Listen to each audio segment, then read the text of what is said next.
Obsidian Gods, Book 1, Bordeaux's Folly. Chapter 18, Staring Starboard. Tolly stood in quiet repose, staring at her terminal. The street was more silent than it had ever been. The merchant tents and marquees were now trampled in with crushed pavement, with almost no sign of them ever existing. Tolly looked at the time on her terminal, 4:15. Connor seemed so far away from her, so unreachable. For a moment she thought of going to find him, heading to his house to make sure he was safe. Tolly never let herself feel it before, but she knew that she loved him. She wasn't ready to let him go. Gods, she wasn't prepared to let anyone go. Not Groen, not Dixon, not Marcus, not Philip. She tapped the icon of Connor's face again, not sure what to expect. The call rang once, then disconnected. It was obvious that he had ended the call. Maybe that was enough, knowing that he was still there on the other end. At least she knew he hadn't done anything stupid. At least not yet. Torn, Tolly knew that she had to make it to the airfield. If those monsters were still anywhere nearby, she didn't want to wait around to find out. It wasn't until near dawn that she made it to the edge of the airfield. The marshland had long ago been paved over to make way for the massive port complex and central distribution hub. The complex, which had at its peak a mere 2 days ago, when welcoming the arrival of intersolar visitors in numbers not seen since the world's founding, had now been beaten backwards in time. The various hangars and docking ports broken into shambles, the passenger trolleys flipped and strewn across the runways. The thick composite pavement, subjected to the most upheaval, had been torn and cracked to reveal the long-dormant marshland beneath. It was amazing to Tolly. No matter how far she walked out of the city, destruction seemed to have beat her there. Squeezing past a section of chain-link fence, Tolly headed into the airfield on the north end, not wanting to use the northwest passenger entrance. She hoped that she wouldn't run into any more of those things. Tolly crept in, keeping herself low to the ground. She darted between large piles of rubble and overturned trolleys, careful not to step into the marsh waters that had begun to reclaim their original home. Out over the eastern sea, Tolly could see nothing but a clear sky, lit by the rising sun. The usual smoky clouds were absent, steering clear of the continent, far to the south out on the horizon. The craft that had plagued the air were gone, and Tolly could finally see what her mother had loved about this beach. Her mother and father would often take her and Blaine when they were young to the very beach in Mercau, so named Airfield Beach, in front of which she now stood. They had been a happy family unit once before Mother passed. Tolly could remember running down the beach slope towards the retreating water, just to run back up whenever a wave would come.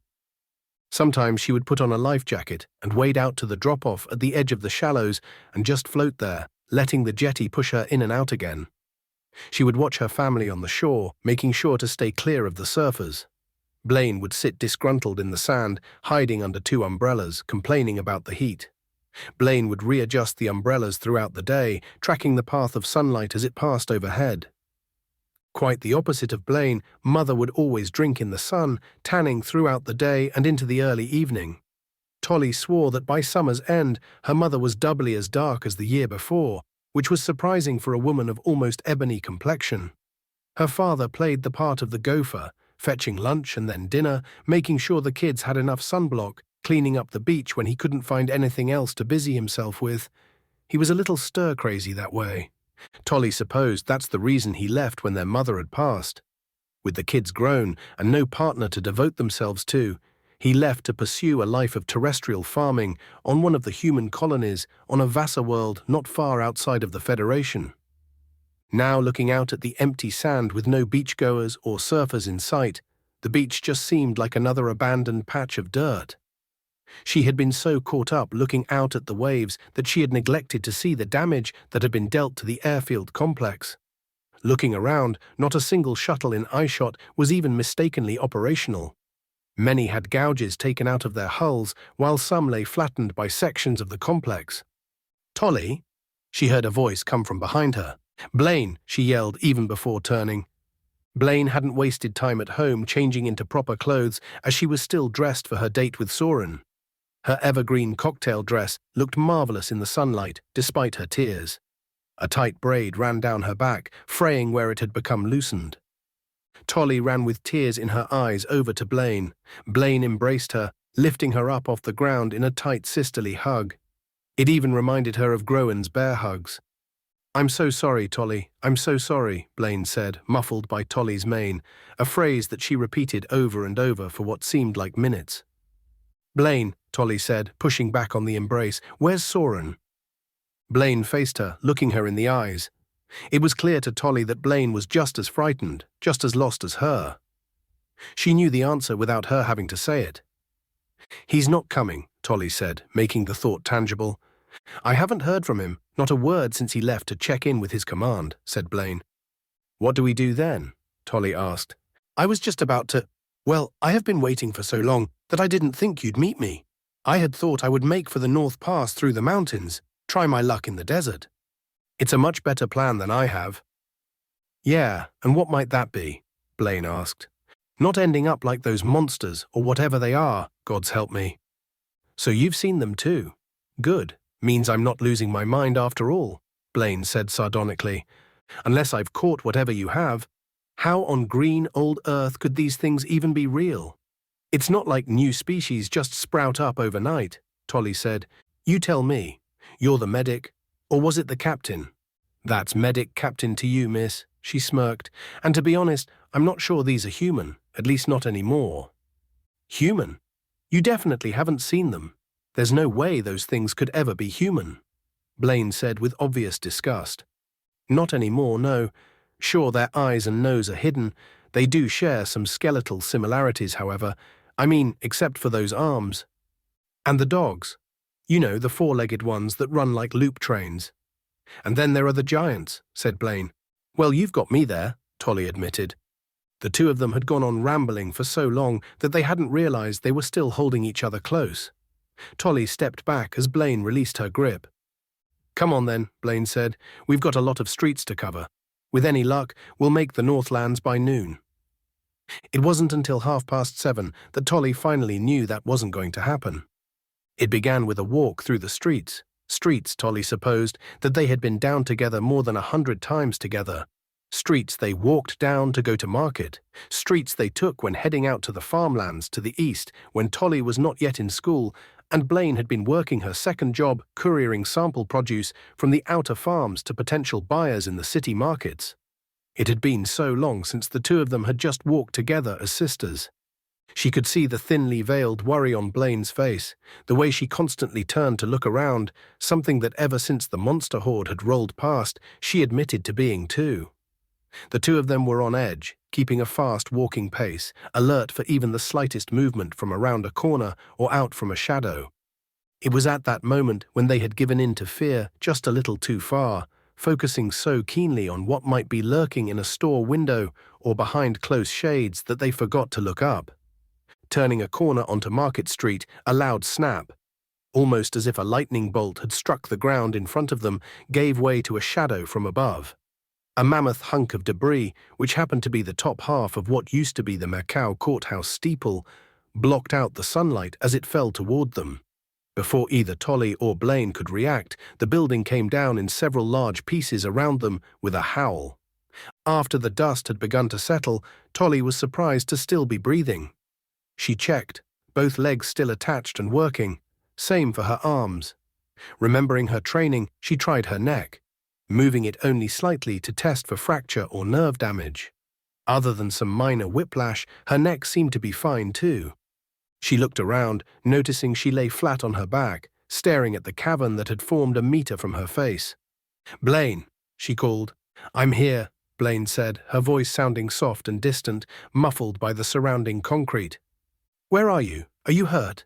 Tolly asked, wriggling around to get a better look at her surroundings. There was light in the cavern and a way out towards her feet. Soldier crawling, she squeezed through the tiny exit hole. She came out into a section that was fenced in by several fallen Romanesque pillars. "Blaine," Tolly called out again. "Troll." Blaine coughed. "Trolly, I'm over here." Tolly rounded a pillar to find her sister floating upright several inches off of the ground. She was pinned between two capsule-sized chunks of building. Her dress, tattered by the rubble, was ebbing briskly in the hot noon wind. She looked like an ebony goddess despite the way her left arm folded back in on itself. Tolly rushed to her, tears welling up in her eyes. "Oh gods, Blaine." "How does it look?" Blaine asked with a sweet calm. "What hurts?" asked Tolly. "Nothing," said Blaine. "I think I'm fine." Tolly was at a loss for words. Her sister was stuck, and Tolly already knew that there was nothing she could do. The rubble had likely crushed her spine, making it the only thing that was keeping her alive. Removing the debris from around her, or her from it, would likely end her life quicker.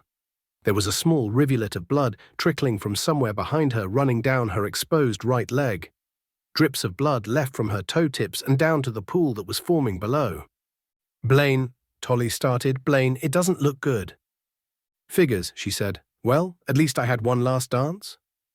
Tolly took Blaine's working right hand and squeezed. "Soren took me out dancing, did you know?" She had a wide smile on her face. "We went for dinner, then dancing, then a walk through the—" She coughed, a spot of blood trickling out onto her chin. "Through the market." "That sounds nice," Tolly said, trying to comfort her.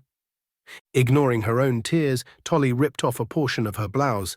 She wiped the blood from Blaine's chin. "Do you like Soren?" Tolly asked, trying to keep Blaine's mind on something else. "Soren's a true gentleman. A girl could really go far with a man like that. He really knows what I like." "When did you two meet?" she asked, somewhat surprised it had taken this to finally come up. 5 days ago. His ship just sailed into town, and he into my heart. You will tell him that, won't you?" "I promise." Remembering the wine in her pack, Tolly knelt to retrieve it, pushing aside the medkit. A lot of good that would do now. "Sis, look, I've brought your wine," she said, raising the bottle towards her sister. She said, taking down a large gulp. "As awful as I remember," Blaine said. At least her taste in wines was still intact. "Where is Soren anyways?" "He was supposed to pick me up for our date hours ago," Blaine said. It was with that last comment that Tolly realized that she had lost a lot of blood. "He's coming. He'll be here soon." "Oh, perfect. Tell him I'm just finishing up in the cafe, and I'll be right out to meet him." "I will, Blaine. I will." And with that, Blaine's eyes began to grow cold. Her head slumped, still maintaining her last striking smile. Tolly began sobbing just as an explosion erupted overhead. A shuttle, trailing a swath of black smoke, hurtled by, crash-landing somewhere north of her. This has been Chapter 18, Staring Starboard of Bordeaux's Folly. Book 1 in the Obsidian Gods series. Original content written by Eric Berndt, all rights reserved. Thank you to my patrons on Patreon. If you would like to read ahead and not wait for the next video, you can find all of my chapters free of charge on my Patreon. Books 1 and 2 are complete. I am still working on 3 and 4. Thank you for listening.